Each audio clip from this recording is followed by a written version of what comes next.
周望北出轨了。在我们结婚2周年纪念日的日子，我收到了林可怡发来的孕检报告。乔媛姐，我已经怀了阿北的孩子，10项点你赶紧退位吧。坐在一早订好的餐厅，面前摆着的菜冷了又冷，服务员站在一旁通知我：乔小姐，菜已经凉了，需要我叫后厨帮你重新做一份吗？看着面前冷掉的饭菜，我想到了周望北，我们之间的感情不就像眼前的饭菜一样吗？没有了口感，那便不要了。不用了，买单吧。周望北，这一次我不要你了。大家好，开始今天的分享之前，希望你能给人间烟火点个订阅，我将会分享更多优质的内容。我冷静的孕检报告和聊天记录都保存下来，毕竟这都可以作为周望北出轨的证据。林可怡是周望北公司新来的实习生，我因为备孕，把公司全权交给了周望北管理，从此很少再过问公司的事情。我知道公司最近新来了一批实习生，但却没想到有人想做的不只是实习生。前段时间周望北下班吃饭的时候，看着周望北安静吃饭的样子，我迫不及待地想告诉周望北一个好消息。望北，我话刚说出口，周望北的手机突然来了信息。周望北拿起手机看了信息，眉头就皱了起来。看他这副样子，我剩下的话都咽到了喉咙里。你刚刚想说什么？周望北抬头问我，我抿唇，摇摇头，没什么。转而担心地问他，是出了什么事了吗？公司新来的一个实习生，笨手笨脚，给一个客户送合同都能迷路。周望北的语气满是嫌弃，神情也有点不耐烦。现在不都有导航吗？怎么会迷路呢？我实在是不解，就他那脑子，东南西北都分不清。周望北的语气虽然满是嫌弃，不知是不是我的错觉，我总感觉里面有一丝丝的宠溺。我希望是自己想多了，刻意忽略掉心头那一丝不安的感觉。怎么说，你是我公司的员工，我去接一下他。虽然周望北的语气很正常，但突然加快的吃饭速度还是暴露了他的着急。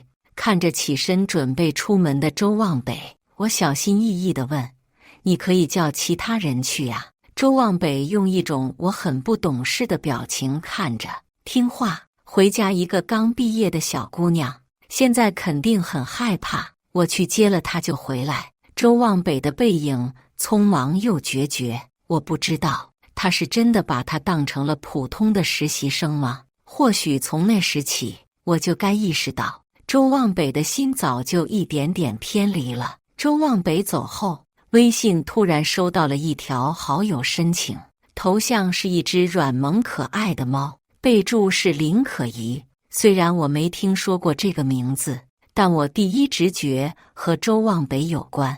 我通过了他的好友申请，对方没有发信息过来，我也没有发信息过去。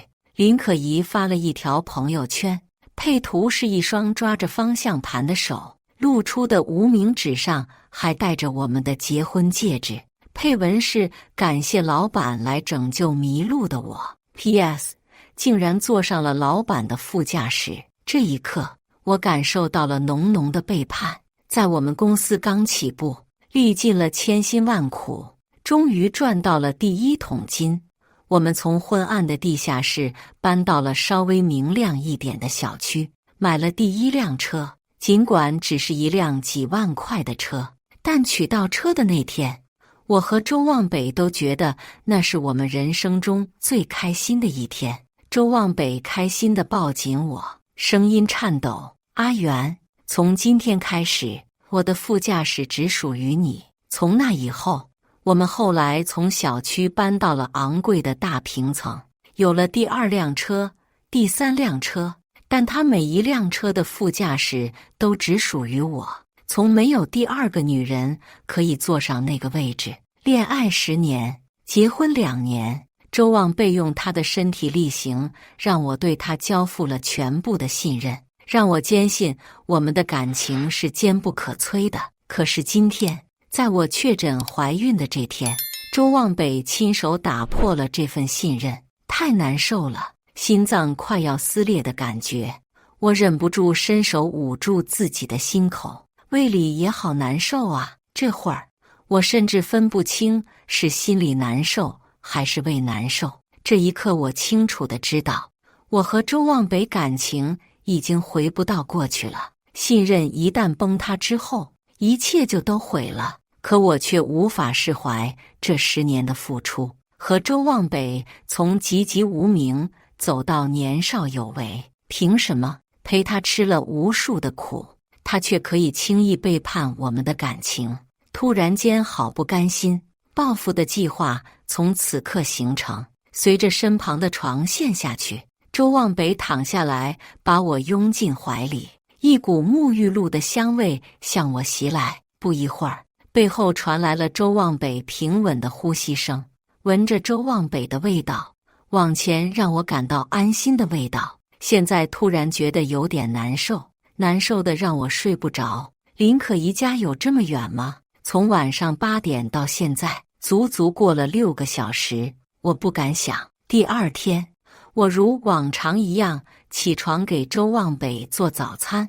我没有问他昨晚是什么时候回来的，我没问，周望北也没提。只是从那以后，周望北回家的时间越来越晚，我们之间的话越来越少，后来逐渐发展到夜不归宿。周望的一开始还会向我解释是公司太忙了，后来连一句借口都懒得找了。在这段日子里，我还是像以前一样做好一名合格妻子的本分。或许周望北以为我什么也不知道，又或许是觉得我太爱他，以至于不敢拆穿他。在我们结婚2周年纪念日那天，经过1年多的调理和备孕，终于怀孕了。在公司创业初期，应酬很多，为了达成合作，我参加了一场又一场的酒局。在一堆心怀各异的男人中应酬并不容易，特别我还是一个女人，通常男人都看不起女人。为了达成合作，我喝酒喝得比男人还猛，别人喝不了的烈酒，我有多少喝多少，甚至喝得胃穿孔，从此得了胃病。在公司走上正轨之后，我可以不用参加酒局了。在我们结婚半年后，周望北提出想要一个孩子，我便从公司退了下来，专心备孕。可是前几年没有节制的喝酒熬夜，使我很难怀孕。得知这个结果，我很失落。可是周望北却安慰我，没事，只要调理好身体，我们肯定会有孩子的。我知道周望北很喜欢小孩子，我也很想有一个属于我们2个的孩子。为了调理好身体，我吃了很多药，中药、西药、偏方，只要对怀孕有帮助，尽管再苦的药我都喝。在我们相爱的时候，这个孩子没有来；等我们相看两厌的时候，这个孩子却来了。我只能说，这个孩子来的并不是时候。很可笑的是，林可怡也怀孕了，左手缓缓摸到小腹，虽然很难受，但是对不起，这个孩子我不能要。第二天下班，周望北罕见的回来了，他给我送了一条漂亮的粉钻项链，尽管他没说，但我知道这是他对昨天失约的补偿。粉色的钻石在灯光之下显得异常漂亮，一看就价值不菲。周望北帮我把项链戴到脖子上，眼神是罕见的温柔，真美。粉色的钻石和我白皙的皮肤异常相配，我不得不承认，确实很漂亮。但是我并不喜欢，我向来不喜欢戴首饰，多年来一直戴在身上的首饰就只有结婚戒指，但我还是装出一副很喜欢的样子。周望北脸上愈发温柔，不知他是不是因为我没有计较昨晚的失约而高兴。我双手环上周望北的脖子，一脸开心。望北，我今天去医院检查，医生说我现在的身体可以怀孕了。周望北听到我的话也很高兴。真的吗？我牵着周望北的手走到沙发边坐下。望北，我们很快就会拥有属于我们的孩子了。我有个提议，我打算在怀孕前，我们可以做见习爸爸妈妈，这样子等我们的孩子出生的时候，我们就不会手忙脚乱了，还可以积累一点经验。你觉得怎么样？周望北听了我的话，眼神一亮。我觉得这个提议很不错，那我们就从明天开始吧。周望北的已经开始迫不及待地拿出手机来搜索关于带小孩子的注意事项了。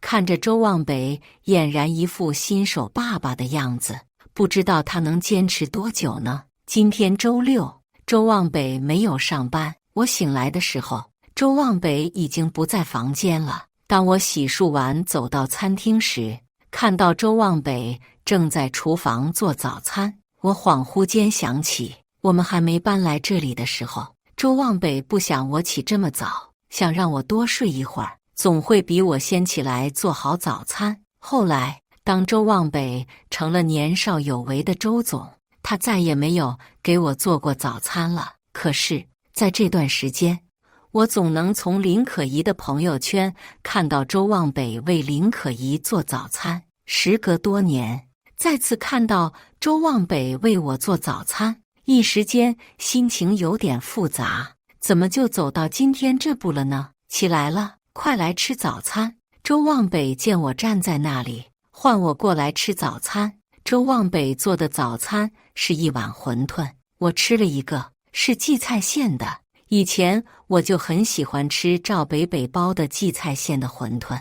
住地下室的时候，困难到2个人吃一份泡面，但是在我生日的时候，周望北总会想办法给我包一碗荠菜馅馄饨。后来有钱之后，周望北开始从外面打包给我。周望北见我吃了起来，紧张地问我：好久没包了，味道怎么样？我抿唇一笑，还是一样好吃。听到我的答复，周望北安心了。明明其他都没变，为什么你变了呢？阿元，你看，这是我给孩子设计的儿童房。我有点震惊，才1个晚上，周望北连儿童房都设计出来了。望北，我们要从今天开始记录宝宝的成长，我们要一起完成宝宝的成长日记。对，差点把这个忘了。周望北急匆匆回到书房，开始写日记。周望北似乎对实习爸爸这个角色乐在其中，他已经很久没有去找林可怡了，每天准时下班回来帮我带孩子。儿童房已经差不多装修布置好了，周望北每天都会给儿童房添置一点玩具。我曾向周望北提议过，不需要这么多玩具，范周望北认为这点玩具根本不算多。我阻止不了，只能随他去。我为孩子亲自设计了一个木马，是我和周望北亲手做的，历时1个月，今天终于完成了。这是我们送给孩子的第1个礼物。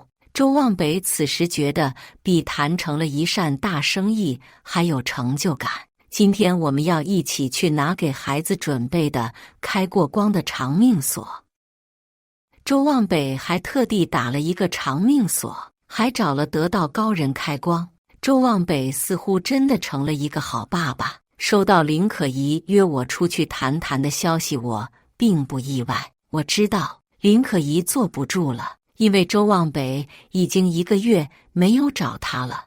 我知道他不会继续这样坐以待毙，他必须要主动出击了。见面的地点选择了一家咖啡厅。我到的时候，林可怡已经坐在那里了。看到我过来，她微微一笑。等我坐下后，招手示意服务员点单。想喝点什么？1杯拿铁。林可怡看着我，我怀了望北哥哥的孩子。我知道你通知过我了。我一脸平静，淡然地迎上他的目光。望北哥哥已经不喜欢你了。林可怡扬起了高傲的头颅，眼睛几乎都要长在头顶上了。你不知道吧？望北哥哥已经给我送了一套房子，还有我身上戴的首饰也都是望北哥哥送给我的。我冷笑一声：林小姐，周望北送你的东西属于我们的婚内财产，我分分钟可以向法院起诉，让你立刻还回来的。林可怡一怔，脸色一阵青一阵白。那又如何？你都生不出孩子。望北哥哥说你以前酗酒如命，和男人不清不楚，我看啊，说不定身体就是那时候搞坏的。林可怡眼中的不屑完全不加掩饰。我狠狠一巴掌扇到向林可怡的脸上。你敢打我？林可怡气急了，目光触及到我极冷的眼神，语气渐渐弱了下来。我站起来，居高临下地看着林可怡。林小姐，看样子你真的是有娘生没爹教，嘴巴这么臭，我不介意帮你清理干净。林可怡气得也站起来，乔元，你骂谁有娘生没爹教？不等林可怡说完，我直接一个巴掌又甩过去。林可怡捂着脸不可置信地看着我，我冷冷地盯着林可怡。林小姐不会说话，那我便教你说什么话该讲，什么话不该讲，希望林小姐清楚。另外，你想让我和周望北离婚，你可以去和他提，只要他同意，我随时可以离婚。说完，顶着林可怡仇恨的眼光，我拿起东西直接走了。我不知林可怡和周望北是怎么说的。周望北回来后，看下我的目光有点躲。如果换作是以前，当他知道我所有事情都知道，并且还打了林可怡的时候，他肯定会直接向我提出离婚。可现在，我和周望北一起当了1个月的实习爸爸妈妈，周望北已经开始享受我们一家3口在一起的幸福了。他曾经和我说：阿元，我希望我们可以一直这样幸福下。我就知道他的心已经从偏向林可怡变成在我和林可怡之间摇摆不定。他不会那么轻易和我提出离婚，他应该会想挽留。吃饭的时候，周望北1分钟看我好几次，每次都欲言又止。望北，我放下筷子，突然叫他啊！周望北猛然抬起头，脸上有一丝心虚。你忘记写今天的宝宝成长日记了啊？哦，我吃完就去写。周望北试探着开口。阿元，今天，望北，今天早点睡，明天要去拿宝宝的长命锁。我打断了周望北的话，我先回房了。周望北洗完澡，躺到床上，把我拥进怀里。他把脸埋进我的后颈里。阿元，我做了一点错事，我会努力改正它的。我们一直好好的，好吗？周望北的语气带着一点乞求。睡吧，望北，一切都会好的。第2天，我们2个都起得很早，因为今天我们要去拿给宝宝求的长命锁。就在我们准备好要出门的时候，周望北的手机响了。周望北看到来电人的名字，迟疑了一下，还是挂掉了。挂掉之后，电话又响了。周望北犹豫着要不要再次挂掉。我善解人意地阻止了他：接吧，万一有什么急事。望北，我肚子好疼，我们的孩子是不是要没了？电话一接通，就传来了林可怡的哭喊声。周望北神色一变：你别怕，我这就来。转头抱歉地看着我：对不起，阿元，我有点急事，可能需要你一个人去拿一下长命锁了。我面露哀求的神色：可以不去吗？望北，对不起，我不能不去。一咬牙，周望北直接转身走了。我以为经过这1个月，周望北会在我和林可怡之间做选择的时候会犹豫一下。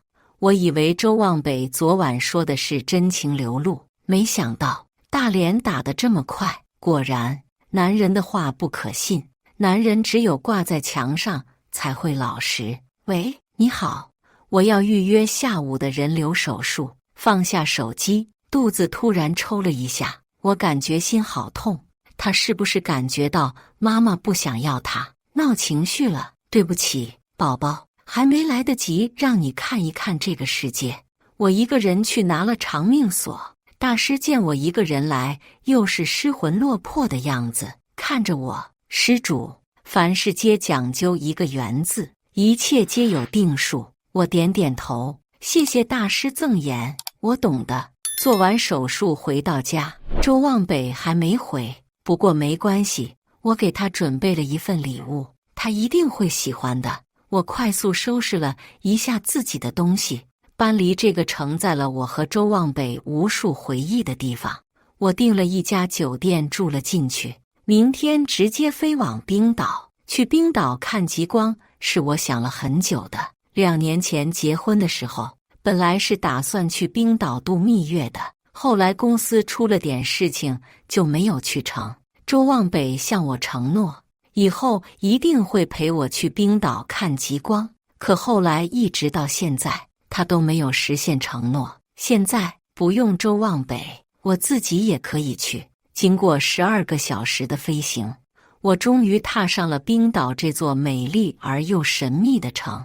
冰岛是一个美丽的地方，那里有洁白无瑕的雪山，还有清凉的海水和碧绿的湖水。在阳光的映照下，冰岛的冰川闪烁着迷人的光芒，令人叹为观止。冰岛的极光如同一幅璀璨的画卷，舞动的绿色光带在夜空中演绎着自然的魔法，让人陶醉。那是一道绚丽的天幕，繁星点点，神秘而迷人，仿佛置身于童话世界。它们在夜空中跳跃舞动，为冰岛的夜晚增添了一份神秘和浪漫。在那里，可以看到60米高的瀑布从悬崖上飞泻而下，犹如仙境般的画卷，体会历史与自然交汇的震撼，感受时光交错的魅力。一生总要去一次冰岛，寻找世界尽头的原始、壮观、孤独与浪漫。我在冰岛感受到了从未有过的放松。在这个美丽的国家，我终于找回了自我。当我再次踏上这片熟悉的城市，已经是1个月后。出了机场，我打车去了结婚前买的一套房子，是一间小区里的2居室。房子不大不小，一个人住刚刚好。听到门铃响起，打开门，发现来的是一个自己最讨厌的半圆形的沙发座椅上，2个人相对而坐。时隔1个月再次见到周望北，简直让我大吃一惊，整个人完全憔悴了一圈，就像是大病一场一般。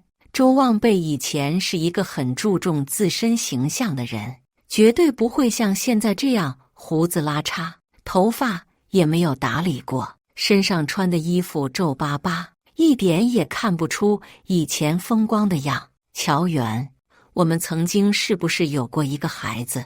周望北满脸痛苦挣扎。听到这话，我无所谓道：是又如何？周望北攥紧了拳头，那可是我们的孩子，你怎么这么狠心？我冷冷地说：周望北，我希望我的孩子得到的是一份完整的爱，而不是需要和林可怡的孩子共享一位爸爸。我不想让我的孩子有一位出轨的爸爸，出生在这种家庭，那才是对孩子真正的不负。听了我的话，周望北脸色顿时白了。周望北双眼猩红，声音嘶哑：是我的错，我对不起你和孩。周望北仰起头，不断的深呼吸。林可怡刚到公司的时候，因为刚出社会，什么都不懂，总会做错事。有一次我下班的时候很晚了，整个公司的人都走光了，我看到林可怡还在工作。她说因为有很多都不懂，所以她只能加倍努力。周望北仿佛陷入了某种回忆，看到她，我想起了以前的你，刚创业的时候，你也是这样子，经常工作到深夜。后来我渐渐开始注意到她，我对林可怡各种越界的行为不主动，不拒绝。一开始，我只是觉得他很像你，后来我慢慢被他身上那种年轻人的活力吸引，做出了我这辈子最后悔的事情。我轻轻地叹了口气，生活就是一辆不断朝前开的列车，有人上车，就会有人下车。周望北被窗外的风景吸引，中途下了车。周望北双手捂脸，低着头，声音满是懊悔。如果没有林可怡，我们应该会像当实习爸爸那个月一样那么幸福吧。我的眼睛很酸，眨了眨眼睛，努力让自己不要流眼泪，低声说，没有林可怡，还会有王可怡、张可怡，关键不在林可怡身上。如果你足够坚定，足够爱我，你就不会和林可怡搅和在一起。是你变了心，你背叛了我们的12年。如果你觉得真的对不起我的话，就把离婚协议书签了。周望北狠狠扇了自己一个耳光。没有如果，这个世界上从来都没有如果。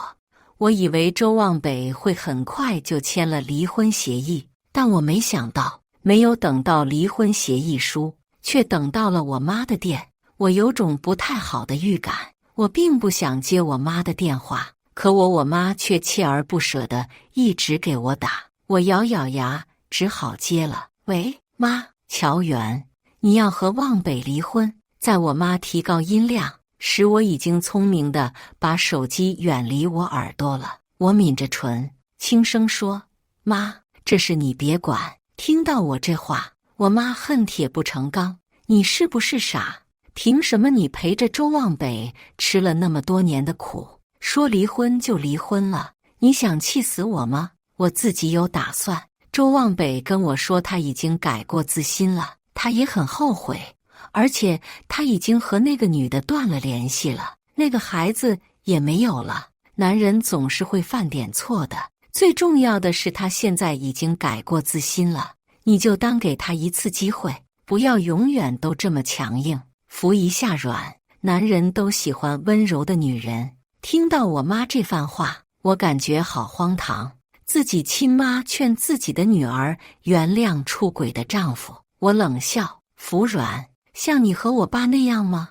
不想让我离婚，你是舍不得有钱女婿吧？说完，我不管那边被气得说不出话的我妈，直接挂了电话。小时候，我最害怕的就是爸爸喝醉，因为每次爸爸喝醉回来都会打妈妈。每次爸爸喝醉酒，妈妈都会把我锁进房间里，摸着我的头叮嘱我，让我不管怎样都不要出来。小小的我被关在房间里，门外传来皮带打到皮肉的声音，妈妈痛苦的叫声和爸爸粗重的喘气声构成了我的童年。本是最亲密的人，此刻除了辱骂，还挥着拳头落在柔弱的身体上。宽阔的肩膀，有力的手臂，带来的不再是依靠、安全感，而是恐惧。上了初中，开始上政治课，我了解到爸爸妈妈是属于家暴行为。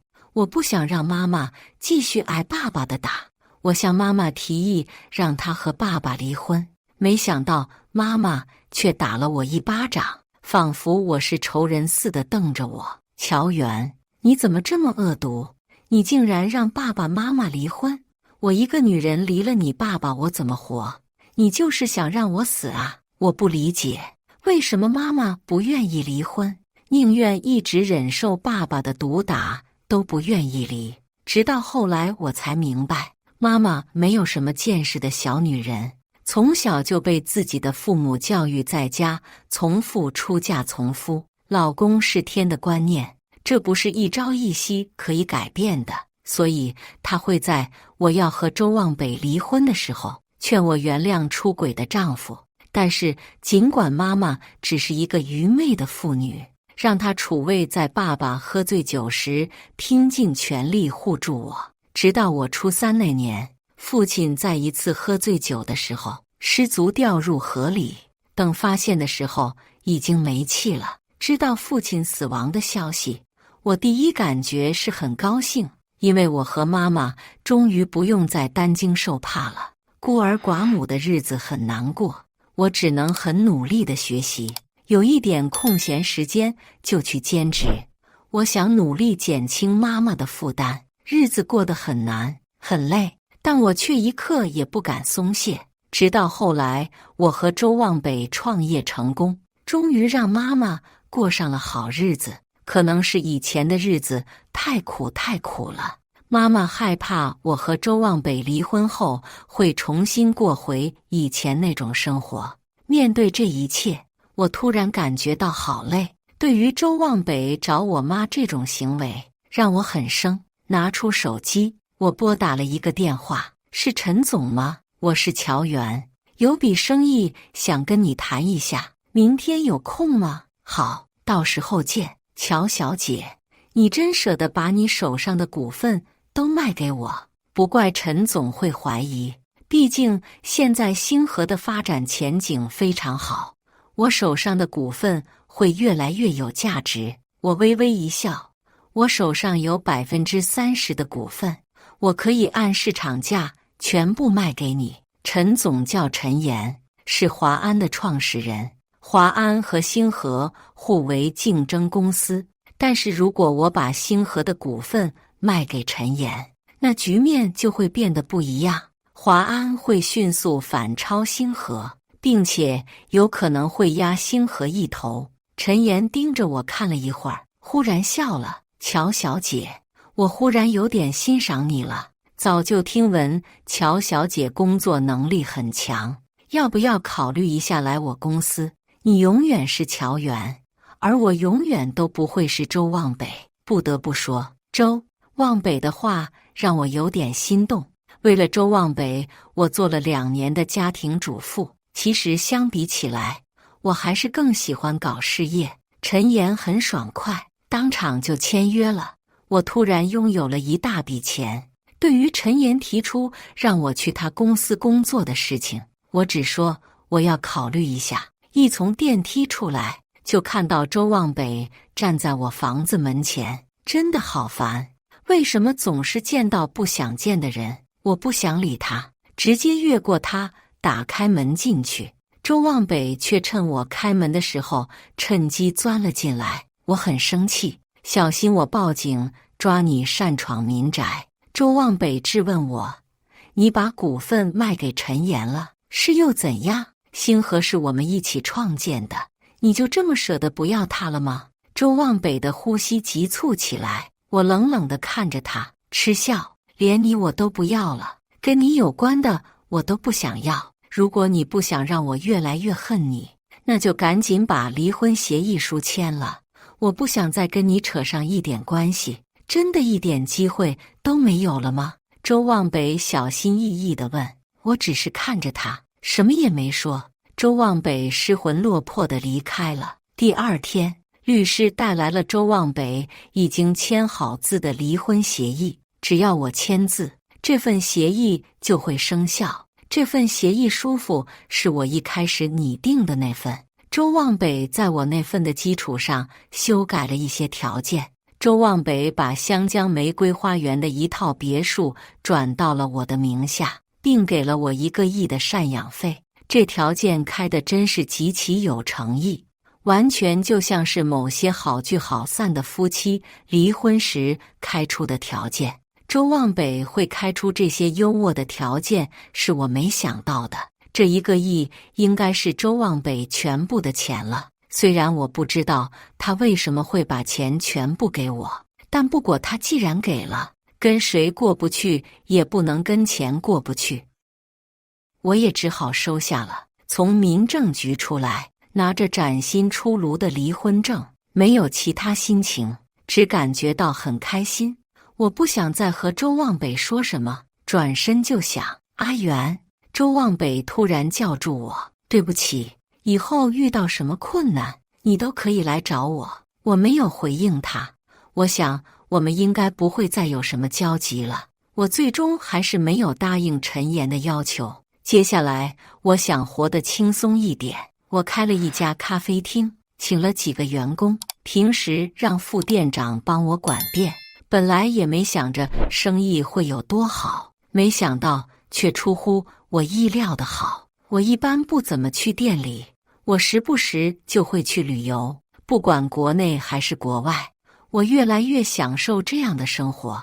今天我罕见地来了店里，餐厅最角落的桌子，我和陈岩有一搭没一搭地聊着天。那位先生又来了，每周都来。对呀，一坐就是一整天，长得也很帅呀，不知道有没有女朋友？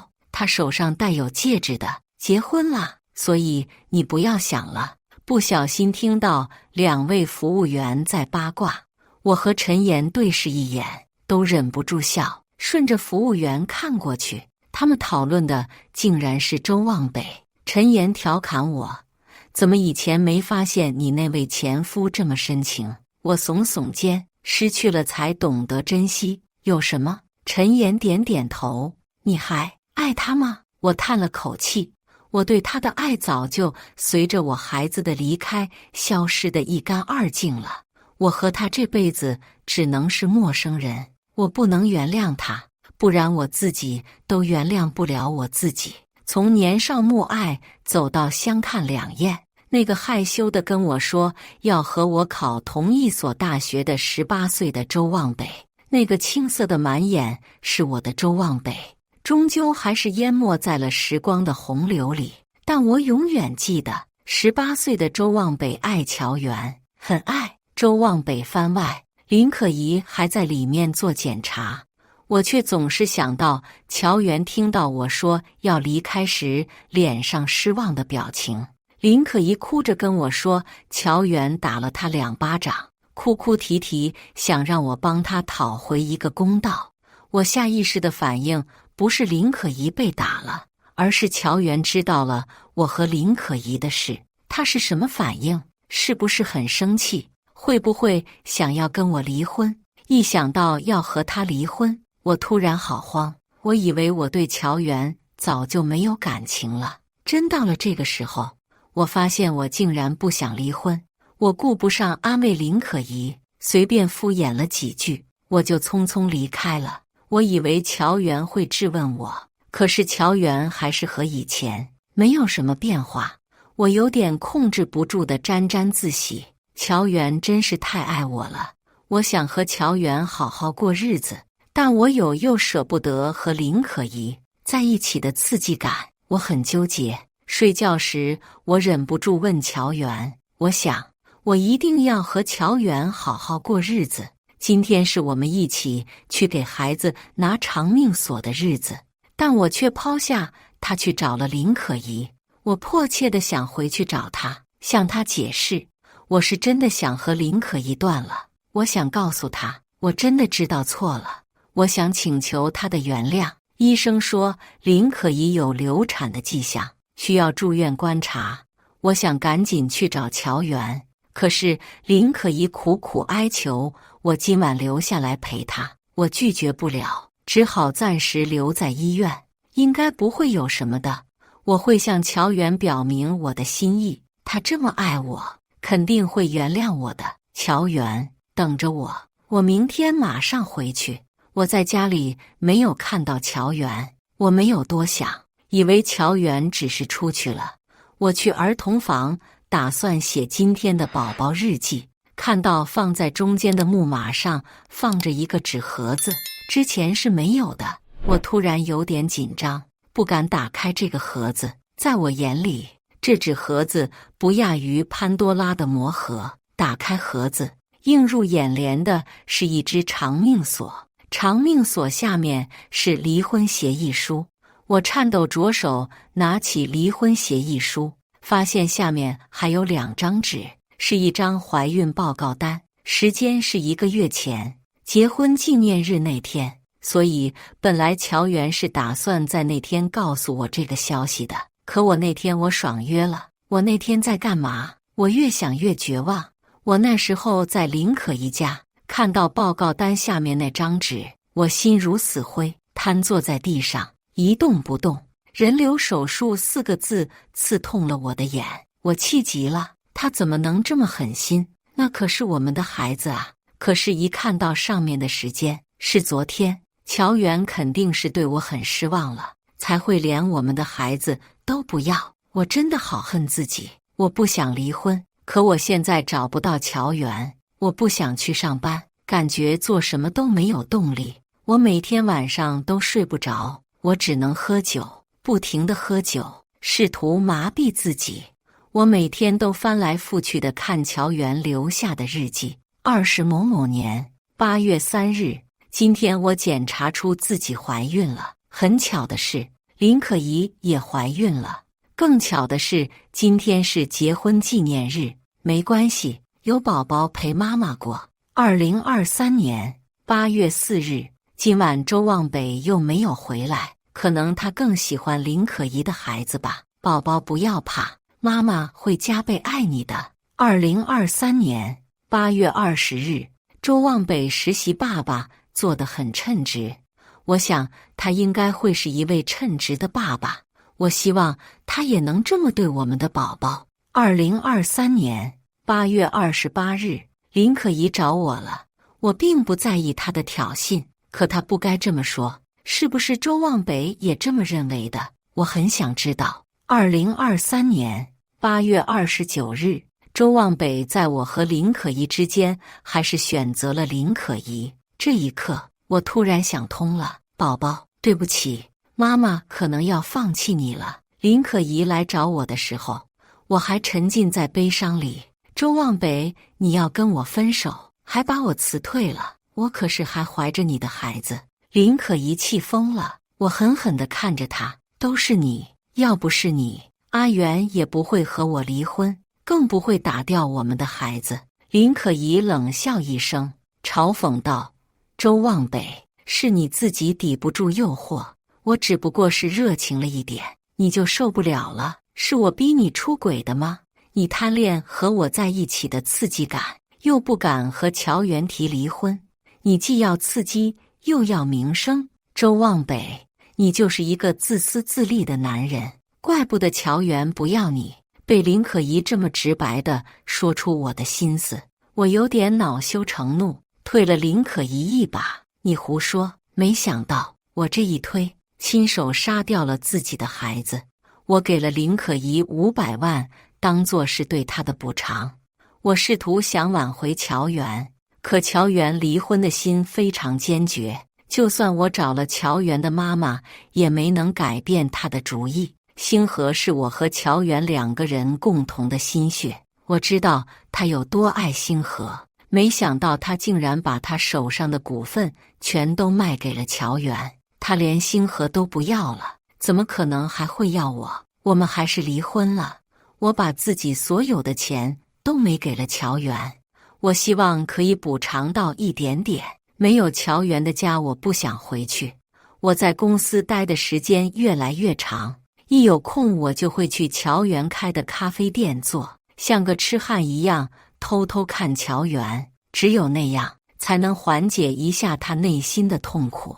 最近我总会梦到18岁那年，我又梦到了那一天的场景。乔同学，我想和你考同一所大学。好啊。以上就是今天分享的故事，大家有什么想说的、想吐槽的，欢迎在下方评论交流，也更希望能给人间烟火点个订阅，我将会分享更多优质的故事内容。